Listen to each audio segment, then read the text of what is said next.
अश्विन मास के कृष्ण पक्ष की इंदिरा एकादशी की कथा। श्री युधिष्ठिर बोले, हे भगवान, अब आप कृपा पूर्वक अश्विन मास की कृष्ण पक्ष की एकादशी की कथा कहिए। इस पर श्री कृष्ण भगवान बोले, हे राजन, अश्विन मास की कृष्ण पक्ष की एकादशी का नाम इंदिरा एकादशी है। प्राचीन सतयुग में महेश्मती नाम की नगरी में इंद्रसेन नाम का एक प्रतापी राजा राज्य करता था। एक समय जबकि राजा अपनी राजसभा में बैठा था तो महर्षि नारद आए और बोले कि हे राजन, आपके राज्य में सब भांति कुशल है। आपकी धर्म की परायणता देखकर मैं अत्यंत प्रसन्न हूँ।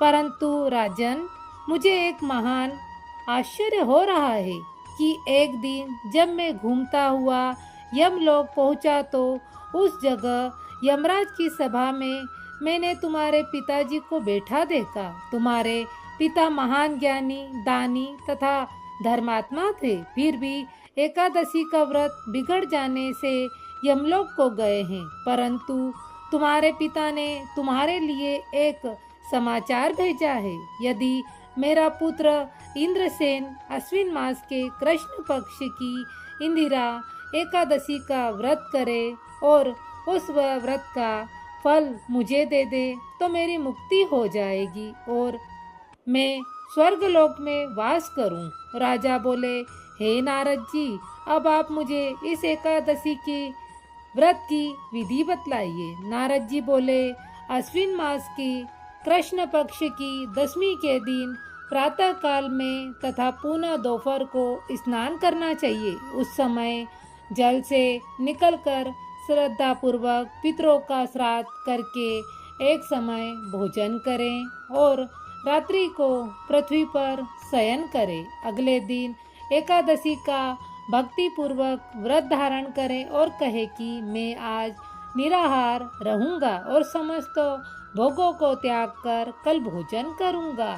हे भगवान, आप मेरी रक्षा करने वाले हैं, आप मेरे व्रत को निभाइए।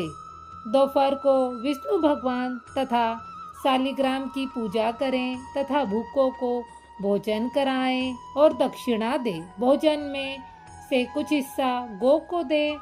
इसके उपरांत द्वादशी के दिन मौन रहकर बंधु बांधवों सहित भोजन करें।